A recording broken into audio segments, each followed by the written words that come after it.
ஒரு நேரத்துல 5வது படிச்சு பப்ளிக் எக்ஸாம் எழுதுன்னு சொல்லிட்டு இருந்தாங்க. இறைவன் அது பொறுப்பேற்றுக்கிட்டான், அவன் ஒப்படைச்சாச்சு, அது அவனே பொறுப்பேற்றுக்கிட்டான். இப்ப அதுவுமே வேண்டாம் அப்படின்னு சொல்றதுக்கு அறிவிப்பு மாறி இருக்கு. என்ன நம்ம குறை வச்சிருக்கான், நம்ம ஏன் ஒப்படைக்காம இருக்கோம், ஏன் திருந்தாம இருக்கோம்? இப்ப இந்த வருஷம் இந்த சூழ்நிலை எப்படின்னு சொன்னா படிப்பு எக்ஸாமே வேண்ட அளவுக்கு இதுவும் அவனால முடியும். பப்ளிக் எக்ஸாம் எழுத மட்டும் இல்ல, இந்த பொதுவாக இருக்கிற எக்ஸாமே வேண்டான்ற அளவுக்கு இவன் வந்து ஆட்டில் கொடுத்து செய்யும்போது அத்தாட்சி நீங்க வரணும். இதெல்லாம் அதோட அத்தாட்சி நினைச்சு பாருங்க. நீங்க என்கிட்ட கேக்குறீங்க, நான் கொடுத்தக்கு நன்றி ஆயிடுறீங்க. அறிவுக்கு எதுவும் நடக்கிற நினைச்சிட்டு இருக்கீங்க. இது அத்தாட்சி நடந்துட்டு இருக்குது.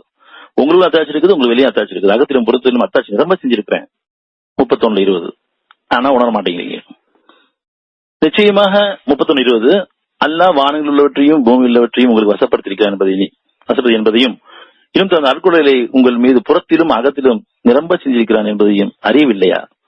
புறத்திலையும் அத்தாட்சி நடந்திருக்குது, அகத்திலையும் அத்தாட்சி நடந்திருக்கு. அது வெளிப்படையான சூழ்நிலைக்கு நீங்க வரைக்கும் திரும்பக்கூடியவங்களா இருக்கிறீங்க, அல்லது உற்பத்தி ஏற்றுக்கூடியா இருக்கிறீங்க. நீங்க பொறுப்பு உடையதாக கூட வேண்டாமே விரும்புவதன் காரணமாக நான் மாற்றி அமைச்சிருக்கேன். அறியவில்லையான்னு கேட்கலாம். எந்த நன்மை தான் ஈட்டு தந்ததுதான். பல நேரம் பல பேர் வரைஞ்சிருப்பாங்க, இந்த சின்ன பிள்ளைங்களுக்கு போய் படிப்பே ஒரு கேடா இருக்குது, இதுல எக்ஸாம் வேற, இது பப்ளிக் எக்ஸாம் வேறன்னு சொல்லிட்டு கேடா வந்து நினைச்சிருப்போம். அந்த நேரம் கூட ஏத்துக்கிட்டான், நியாயம் இல்லாம இது அநியாயமா இருக்குன்னு ஏத்துக்கிட்ட காரணமாக அதை பிரார்த்தனை அமைச்சு அவனே அதை மாற்றி அமைச்சிட்டான். இதுக்கு எதாவது நன்றி செலுத்தணுமா? இப்ப வீடுகள்ல இருந்து வெளியேறன்னு சொன்ன போது இப்ப வீடு தங்குன்னு சொல்லக்கூடிய அளவுக்கு நிலைப்பாடு வந்திருக்கு. இதுக்கு எதாவது நன்றி செலுத்தணுமா? இந்த அளவுக்கு மாற்றி அமைச்சிருக்கு.